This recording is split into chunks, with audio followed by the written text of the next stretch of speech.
This is Spacevidcast Live for Friday, June 24th, 2011.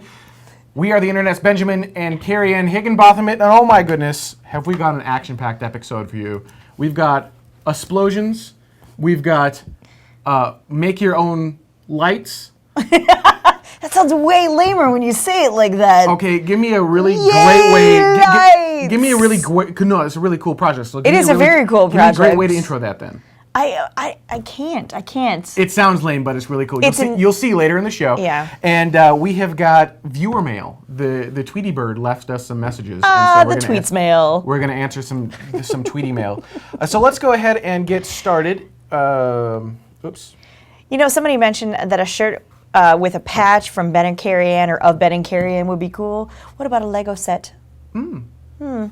Maybe. Something to think about. There was a total lunar eclipse not that long ago, and we have got some, well, I mean, it's really awesome. Art. Yes. Really awesome footage. So here you go. Check this out. Total lunar eclipse footage. We have to voice it over because there's no sound. This is true. Because the moon really doesn't make a sound when it, you go ahead and go to the video. Todd's pretty quiet usually. Yeah, moon doesn't really make a sound when it eclipses. But here you go. Check it out. So total lunar eclipse is when the Earth comes in between the sun and the moon, and it begins to eclipse, and it casts this eerie red glow on the moon. You'll see it in a moment. So yeah, it's really cool. It's really cool. You're like, oh, that is really cool. And then it looks like all hell has broken loose because you get watch. In just a moment, you'll start to see it kind of go,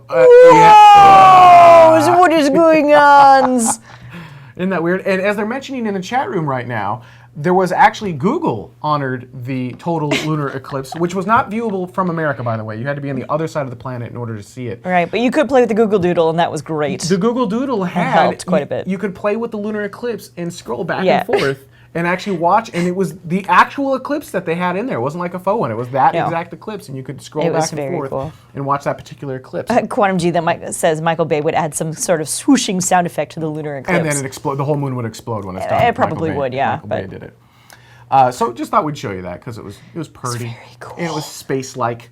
Space-like. The iPhone, everyone's favorite phone. Don't know where mine went, but yes. Is going up on the space shuttle. Although I do have a question for you. Yes. So on an airplane. Yes. When you go up on an airplane, they're all worried that your phone is going to crash the plane by having its Wi-Fi turned on. Right. So because having Wi-Fi turned on your iPhone is going to, of course, destroy all the instrumentation on the plane, as we know. Right. Well, the phone's going to go down. I mean, the plane's going to go down. Exactly. Right. So why are they able to bring an iPhone up on a space shuttle? Won't they have the same instrumentation problem? Because you have the airplane mode on the. Oh, you haven't gotten the latest upgrade? I use I use Android now. Oh, here. Oh. So yeah, no. I use Android. No, the developers conference. Yeah, no, we've got a screenshot of this because I would show you here, but it wouldn't work really well. Can show you. Yeah, no, see, there's a spaceship mode. Oh, I see. I get it. Spaceship mode on. I got Yeah, no, so you don't actually have to put the airplane mode on as well. It's just spaceship mode. And then it won't interfere with Atlantis. Yeah, no, it won't interfere at all. It's pretty cool, actually. I just like to shirt it on just for fun. Just pretend I'm on a spaceship. So we saw that graphic and thought it was fun. But for realsies, they are sending up I actually said that. They're sending up 2 iPhones on Space Shuttle Atlantis, STS-135, the final flight of the space shuttle. Are they doing an iPhone 4 and an iPhone 5? Nope, just 2 iPhones. A white one and a black one? Sorry. Nope, 2 black ones. And it's going up, and they actually have an application that you can download right now that's going up on the iPhones. And it's called, Taff, go to the graphic. I don't remember what it's called. Called something. Or don't go Besides to the graphic. spaceship mode. Space Lab. There you go. There you go. It's called Space Lab. You can download the application from the iTunes App Store. Awesome. And you can actually play on the iPhones. They're going to have a bunch of different experiments that they're doing. Cool. When you download it from the App Store, you can actually play with the different apps that are going up that they're going to be working with on the space station. So if you want to kind of dork around with the same stuff that they're going to be doing while in 0G, you can do that on your iPhone, and available in the iOS App Store only, not available on Android or Symbian or any other device. And what was interesting is that the iPhone... Because it's only for those of us who have iPhones. Yeah, what was interesting is that the iPhone was cleared to launch, because you can't just bring up a phone on the space shuttle. Dude, you can't even just bring up a watch. Yeah, you can. Well, you can't bring out a watch, I suppose. You can bring up a watch. You can bring up a watch. You can't bring it outside. Okay, sorry. She's referencing my Speedmaster Pro. So, yeah, absolutely. Very cool. Are you going to grab the... Have you grabbed the app yet? I have not yet. Oh. Did you want me to do that during the show? No, Because that would be awesome. No, but Spacevidcast's own other cool things you can do on... So if you have an iPhone, you can grab that, or an iPad. But Spacevidcast's own Natronics has made, and we talked about this in the open, and I don't know how to make this sound cool. I wish I could, but you'll see this video and you'll understand why it's cool. He's made the most awesome lamp. You want to intro this? Yeah, well, I said he makes the world's coolest lamp with your help. So as Nate has said himself even, human spaceflight is very, very cool, but how many of us are really super aware of it? And one of the easiest ways I've found is you can bring friends, neighbors outside, and when the ISS passes over, you can kind of say, look, there's humans on that. Like, we made that. Yeah. And humans are on that right now. And so a really nice, easy reminder, so you don't have to have an app or you don't have to keep watching the news or what have you, is to have this ISS notify lamp. It's very cool. Do you have the video of it? We do have the video of it. Go ahead, and actually, the video explains it way better than we just did. Because Nate's awesome. Check it out. My latest project I'm calling the International Space Station Lamp. It's kind of like an alarm clock, but for the space station. With a combination of code running in the background on my computer, some electronics and LEDs, I'm able to pulse a light whenever the space station flies overhead, like this. People often forget that we have a manned orbital outpost in space all the time. It flies overhead, and occasionally you can see it. Most of the time you can't. It goes by unnoticed. So this light gives you an indication of when someone's flying overhead in space, which is pretty cool. Now, very cool. The link at the bottom of the screen goes to a Kickstarter project, which has been not just fully funded, but way more.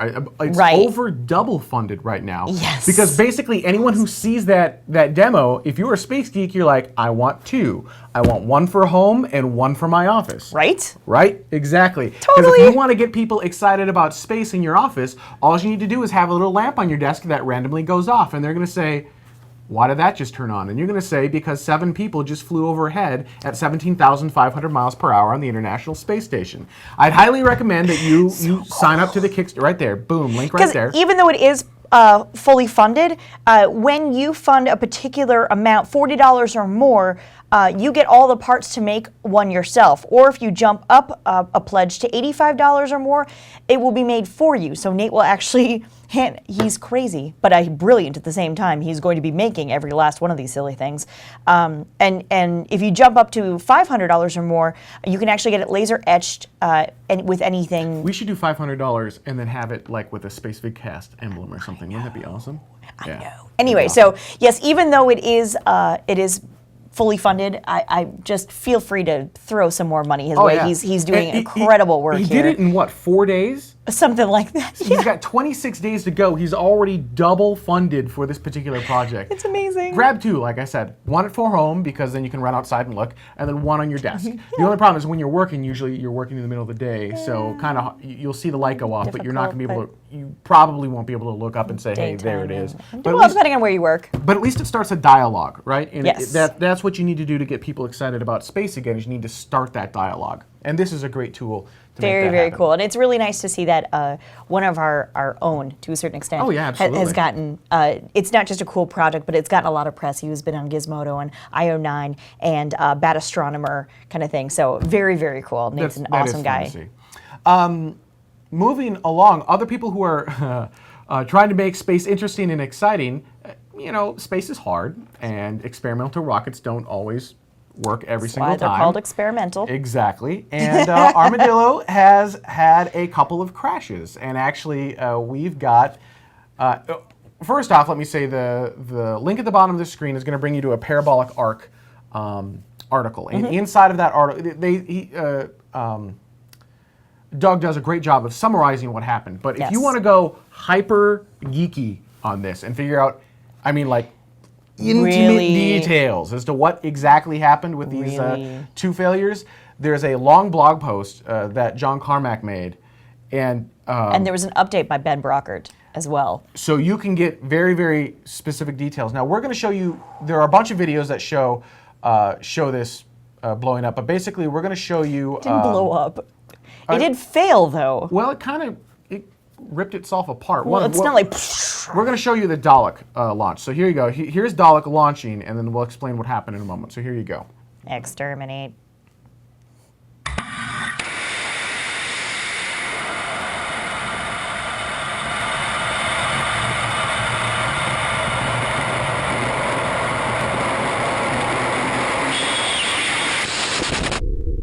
All right, so here's the slow-mo playback of this, and you saw the launch was going all right. Now, according to Carmack, what happened was the engine gimbaled over too far. Now, while I'm watching the video, I don't actually see the engine gimbal out. What I see is that hose pull out, and then all of a sudden everything goes absolutely haywire. Yeah, then you can see it just go thunk, and it from that moment forward, and then fire, explosion, and basically what happened is the force.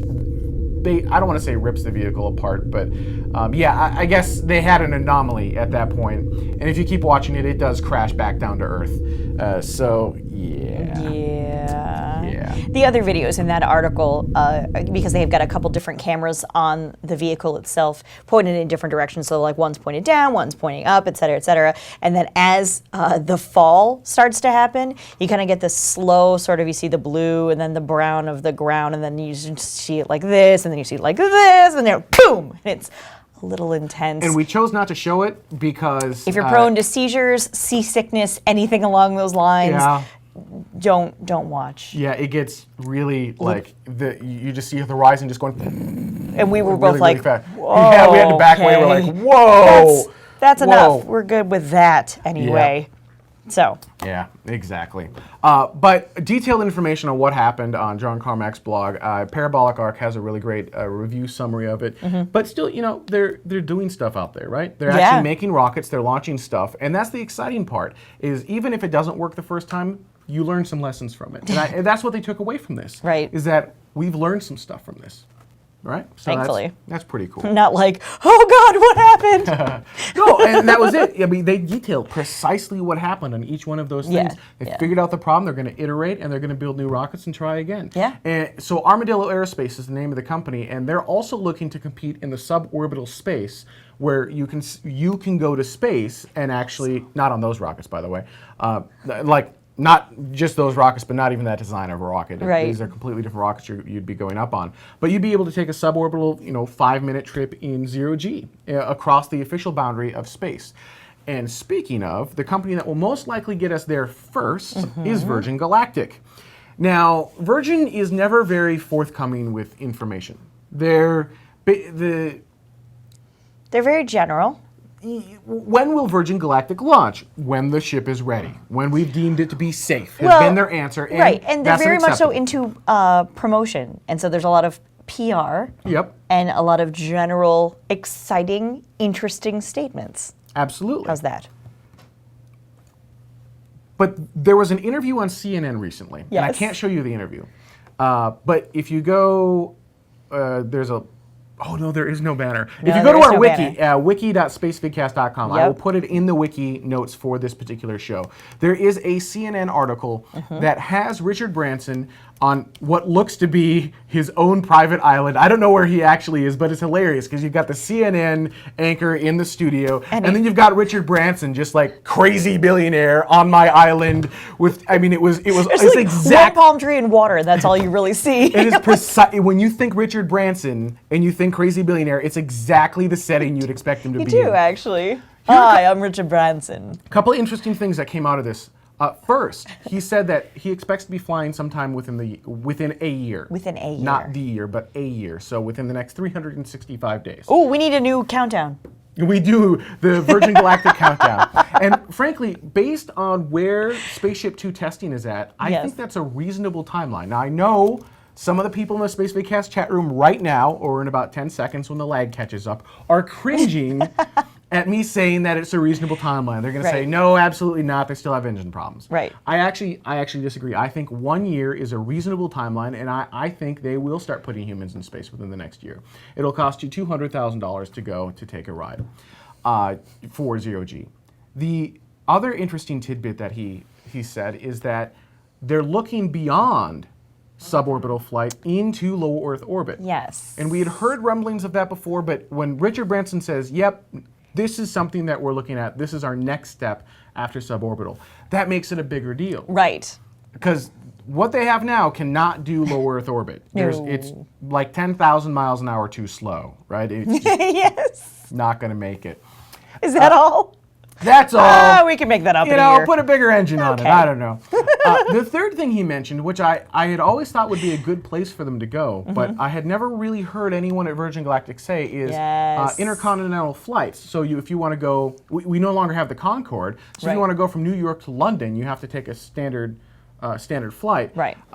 Now, if you do just the ARC, you can do it in, what is it, guys, like 30 minutes? Or no, it's an hour and a half, I think. Hour and a half or 2 hours, As opposed I think. to 8 or 9 hours. Exactly, yep.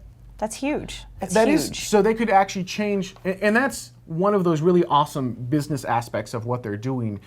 Going to space is cool and it's fun, but there is business to be had in space too. Right. And this is one of those things. And that's how you stay alive. Well, you got to make money. Right. You make money or go away, right? Yeah. Exactly.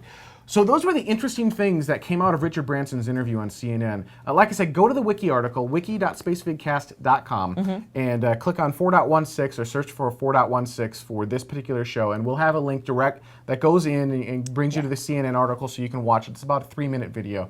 And really exciting to see Virgin Galactic actually doing new stuff in this space. Totally interesting. No pun intended. Haha. Hey, you like that? Yeah, I do, actually. All right, when we come back, we're gonna answer some Tweety mail questions from our viewers. And the tweet mail. And the tweet mail. Stay with us, we'll be right back.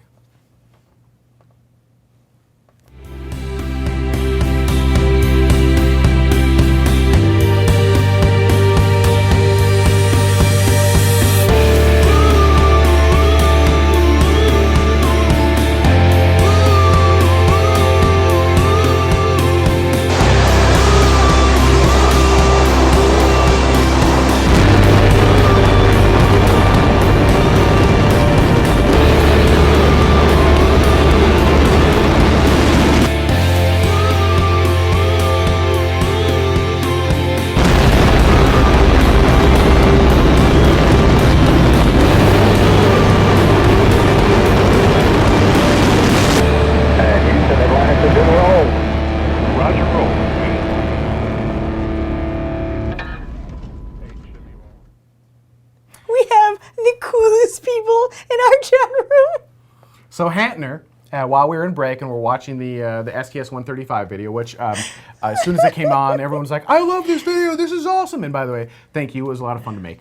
Hantner, and he actually did do this. If you go and watch that video, because we have just that, it's like a 42-second video on YouTube. If you watch just that video, you will see a closed caption option. And Please click it. and click on it, because what he did, and this I think is hilarious, I think it's awesome. he transcribed the text that's already in the video, because there's really no speaking in the video. But here's what's really funny. At the very, very end, there are a couple lines that says, Houston, Atlantis is in the roll, and Roger, roll Atlantis. Right. He didn't transcribe that. He transcribed spacevidcast.com. So the part that you actually would want transcribed isn't transcribed. It's absolutely hilarious.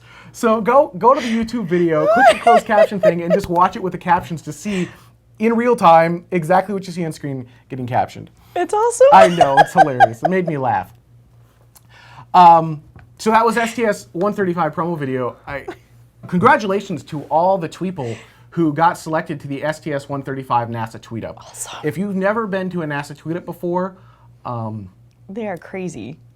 there's nothing quite like being at that 3-mile marker when the space shuttle launches from the launch pad. Every rocket is different. Every space vehicle is different, and the way it launches and the way it impacts you is unique. And I wish I could describe it better than that, but unless you see it, it's really hard to put into words. It's almost artistic. It's a thing of beauty. Yeah. The thing about the space shuttle is that it's very majestic when it launches, and when you're at that 3-mile marker, it's just awe-inspiring. It's not the most powerful rocket we've ever made. No. And it's not going to be the most powerful. We're going to build more powerful rockets. Yay. But there's something about the space shuttle, just something about that particular vehicle that just really gets you excited during launch. I don't know what it is, but you're watching it and you're like, that's amazing. Even 30 years after its design, you go, that's amazing. So for those of you in the NASA tweet up, not only will you be at that 3-mile marker, but you're also going to get an incredible experience in the NASA tweet up tent. Frankly, you're tweeted like royalty there. You're tweeted like royalty? You're tweeted like royalty, exactly. Like royalty. Royalty. 3.1 miles, whatever. So yeah, there are engineers in the chat room. What do you want? Wow. A Geek Mom is going to be there from our chat room and from Twitter. There's a bunch of people from our chat room who are going to be there. We got a bunch of Space Vidcasters that are going to be there. So remember to represent Space Vidcast in the best possible light. Space Vidcast, of course, will be there. We'll have our own Space Vidcast tent. And for you NASA tweet-uppers, your NASA tweeple there, crash our tent. STS-133, I think it was, did the best job of crashing our tent. STS-134 did an okay job, but not as good as 133. STS-135, I want you to just hardcore come in there. We want to hear your story. We want to hear what your experience is like, because frankly, we all know. We all know what the astronauts are going to say. We all know what the engineers are going to say. We want to know what you have to say and why it inspired you. Unless you bring them Uncrustables, and then you never know what they're going to say. So the final flight of Space Shuttle Atlantis, July 8th, 2011. But what if you weren't selected for the NASA tweet up? I don't know. It sounds like some people on Twitter are like, well, I wasn't selected, so I can't go. No. Au contraire, mon frère. No. You can go, you just can't go to the press site. Right. You can go to a slightly further marker out, and that's at Spaceview Park. In fact, there are so many people that will be going to Spaceview Park. Someone has organized, do you know who organized this? Chat room, do you know who organized this? Somebody would know. Yeah, someone tell me. There is a tweet up at Spaceview Park. The cost of Spaceview Park is 0 asterisks. Yes. So anyone can go. As long as there's room, you can go. Just show up. So get your tickets for July 8th. Go on down and watch the final launch of Space Shuttle Atlantis. Well, final launch of the Space Shuttle, period, from Spaceview Park. Yeah, it's not the 3.1 mile marker. It's closer to 12 miles out. Yeah.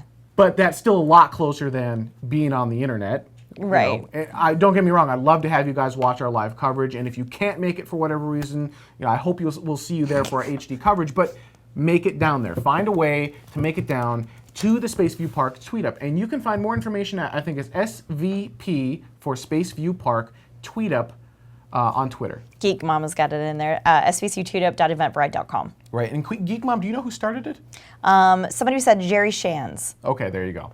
So that will be awesome. And I expect it will be awesome because we're going to have like dueling tweet-ups going on. I know. And it's going to be more than just those two, though. Yep. Because Space Camp has their own tweet-up as well. Oh my gosh. Right? It's going to be fun to see the dynamic between all the different tweeple and what they're tweeting about and where they're at, because the people that are at the NASA tweet up, they have like astronauts thrown at them and just this constant barrage of schedule, which is fun and interesting, but it's very, very different than... Oh, really? The Canadian Space Agency is having their own tweet up as well. Oh my gosh. This is awesome! And everybody has to come to the Endless Barbecue. Go on. You know what we're going to do? And Uncle BS is going to kill me for saying this. Yeah, he is. On our wiki page after the show, we're going to compile a list of all the different tweet ups that you can register for to watch STS-135 so that you have a way, hopefully somewhere around you, to participate and be part of this final launch. You know what? Treat it like a Yuri's Night. Even if you don't have a tweet up around you, make one. And if you need, Spacevidcast works on HD TVs via your computer or your Roku live. So just get a bunch of people around, watch it on your HD TV. If you're working that day and you couldn't make it down for whatever reason, just get a bunch of people in your office around your computer, go full screen. It looks amazing, and enjoy that final launch of the space shuttle. There are many different ways to enjoy a tweet up. A tweet up too, but many different ways to enjoy the space shuttle. But a tweet up is just, there's a certain energy and dynamic that you don't otherwise get. So there you go. Very cool. So excited. Yay. Let's answer a few tweet email questions from some viewers. So what happens is... What time is it, Jeffrey Peterson? Tweet me. Well, I have to stop that one right there. We can't. You know what I've... So this, for those who don't know, this comes from the Late Late Show with Craig Ferguson, because I think he's funny, and so he's got I just like his accent. He's got his robot, and they do their tweet email Yes. every night essentially. Yes. and they have these little intro graphics into the Twitter mail. I've always wanted to just swipe one and play it right there, right before we go. But oh man, we can't do that. Wouldn't it be fun though? So if you go and watch it and you see that little intro graphic, imagine that right here, right now. All right, let's get to our first question. Max, stop it. Joe Erner on Twitter asks, Russia has rockets that look old. Are they less technically advanced compared to Space Transportation System or STS missions, or are they just a different style? Well, both the Space Shuttle and the Soyuz rockets are old, although the Soyuz design is, generally speaking, older. The Space Shuttle is more advanced. It's more technologically advanced than a Soyuz rocket. Space Shuttle is actually the most complex space vehicle we've ever built, and that is not a benefit, interestingly enough. That is a drawback. When it comes to vehicles and comes to engineering, complexity is bad, simplicity is good. You don't want lots of complexity to make your rocket. More things to go wrong means more things will. Exactly. So it is more complex than a Soyuz rocket, and that's not necessarily a good thing. A couple differences. The Space Transportation System, the Space Shuttle, can carry humans and a boatload of cargo, both up and back down. The Soyuz, really, it can bring some stuff up with it, but generally it's human cargo up, human cargo down. Right. That's actually a better design. It's a safer design. So Right. using broad strokes, Soyuz is a much older technology, much more time-tested and true technology. Much less sophisticated technology, but much safer technology. Someone in the chat room says Russia equals steampunk. To a certain extent, yes. And they break their cargo apart. So they send humans up on one rocket and cargo up on another rocket. Right. And that, in my humble opinion, is the better way of doing it. 2 launches, design the vehicle for what it really needs to do. Don't try to... Instead of a multi-purpose. Yeah, pretty much. And that's what I think it was Challenger Commission? I don't remember. One of the committees for either Challenger or Columbia came to the same conclusion of you really should be sending these up on 2 different rockets. Now, a lot of people read that to be 2 completely different designed rockets. I think what they meant is not 2 different designed rockets, but send your humans up on one and cargo up on a different one. So I hope that answers your question. But so, yeah, it's not as advanced as STS. And he actually had a second question, also from Joe Erner, which is the Space Transportation System being replaced by an updated or improved version of the HL-20? And you can see on the screen right there, that's the HL-20. You also notice that's the old worm NASA logo. Yes. Because the HL-20, if I remember my history right, was the late 80s when that was being designed. And this goes back to that concept I was just talking about, which is you really don't want to be sending your humans and your cargo up on the same vehicle. That was a humans only, it's like a space shuttle, but for humans only. No is the answer. There is no. How dare you ask? There is. I feel like I'm in trouble and I didn't do anything. I didn't mean it like that. The answer is no, though. NASA is not working on a new winged vehicle to bring humans up or back down. Fundamentally, going back, they really did have the design right in the Apollo era. The capsule design is an extremely efficient design. This is why SpaceX uses it. This is why we used it in Apollo. This is why Russia still uses it. It makes a lot of sense. There are improvements you can make on it, and I would point you to Dragon and the motors, the abort systems. Pointing, sorry. So the abort motors on Dragon for improvements on that. But no, there is no plan for a winged vehicle that humans can go in. Right. We do have the unmanned vehicles from the military, the the X-37B, I think it is. Right. But that, no humans on board that. That launches on top of a rocket and it orbits around in a classified orbit, which we find after like 2 days, and then it lands back down here on Earth. Whoa, they are freaking out about Dream Chaser. Yes. So there are vehicles that people are working on, but it's a Dream Chaser isn't NASA. Ooh, Spaceship One? Spaceship One is not NASA. The question was... As NASA says. The question was about NASA. There are winged vehicles being worked on. Spaceship Two is a winged vehicle. Skylon is a winged vehicle. I mean, we can name more winged vehicles, but the question was from about NASA. And so NASA is not. I do have to back him up on this There one. you go. Sorry, All guys. right. Next question comes from Big Dre Video, which was, when your show, and this was 4.14, was talking about the Skylon single-stage to orbit spacecraft, believe there was a vehicle that had already done that, and it was not the Titan II. He thought it was the SR-71. The top speed was classified, but the vehicles look very similar. And if you that actually is a shot of a rendering of what they think Skylon is going to be like. And if you'd like more information on Skylon, you can go back to show 4.14 and get some info on that. The answer is no. They're completely, again, no! That was much better. Good, you're learning. But really quickly though, Tave says that HL20 lives. The SNC building, SNC is building a variant of it under CC Dev. Sorry, just thought I'd interject. So there you go. Well, would you count that? All right, we'll go backwards the story. Would you count that? So does CC Dev count as NASA? Because it's money from NASA, but not necessarily NASA building the vehicle. Well, Tave would know all about money from NASA. So I'm not sure how you count that. So, all right, so the answer is kinda. How about that? We've gone from no to kinda. God. All right. Poor kidlet. Is that better? Is that better? So back to the other question, Skylon SR-71. I think the SR-71 already did this. No, it didn't. The SR-71 was an airplane, and it was it was faster than Mach 3, I believe. Chat room can correct me, but I believe it went faster than Mach 3, so 3 times faster than the speed of sound. The thing that makes Skylon different is that the engines convert from a jet engine that pulls air in to a rocket engine, because when you get into space, you get into low Earth orbit, trying to suck air through an engine is not going to work. There's nothing to pull through the engine, nothing to give you that momentum. That's where the rocket engine comes through. So the SR-71 did not have that. The difference is the Skylon can reach, in theory, low Earth orbit, which is substantially further higher up than where the SR-71 could go. That also requires a speed of at least 17,500 miles an hour in order to reach low Earth orbit, specifically at the International Space Station. So, no, it didn't. The SR-71 There's top no speed, suck, only thrust. Top speed of SR-71 may still be classified, but it simply did not have the engines necessary to make it into low Earth orbit, and it did not go 17,000. Even if you declassify it, it did not go 17,500 miles per hour.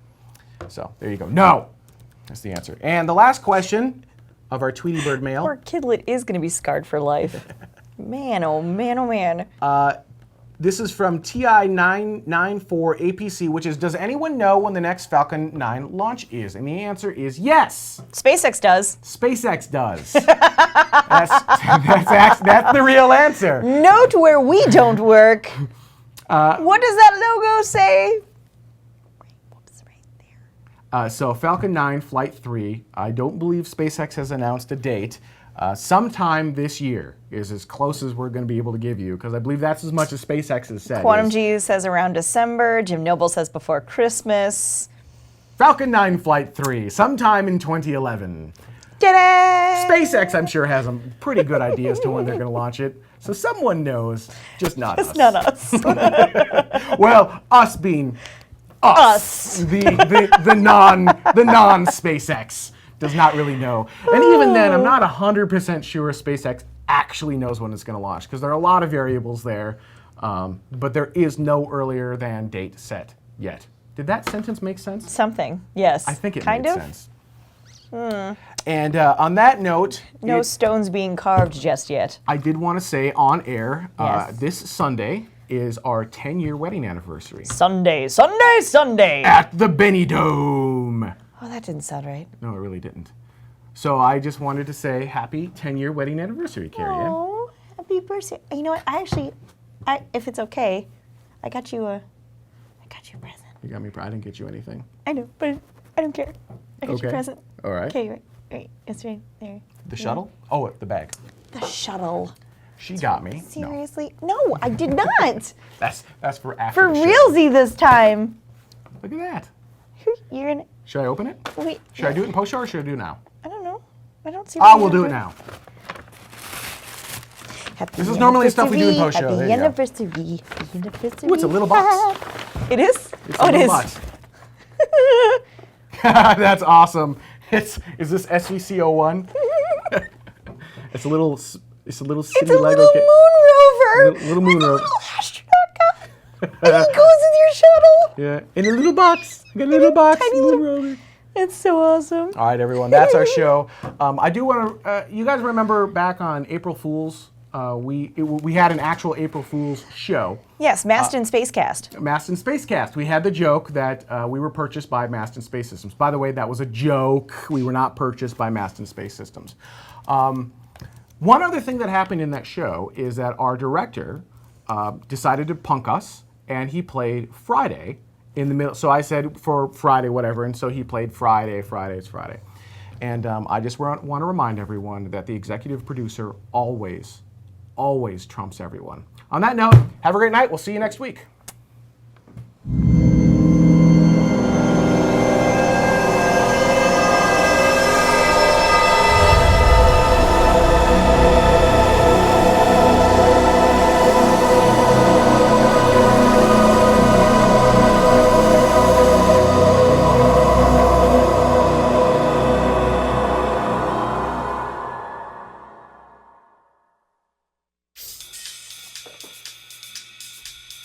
Little boxes on the hillside, little boxes made of ticky-tacky, little boxes on the hillside, little boxes all the same. There's a green one, and a pink one, and a blue one, and a yellow one, and they're all made out of ticky-tacky, and they all look just the same. And the people in the houses all went to the university, where they were put in boxes, and they all came out the same. And there's doctors, and there's lawyers, and business executives, and they're all made out of ticky-tacky, and they all look just the same. And they all play on the golf course and drink their martinis dry, and they all have pretty children, and the children go to school, and the children go to summer camp, and then to the university, where they are put in boxes, and they come out all the same.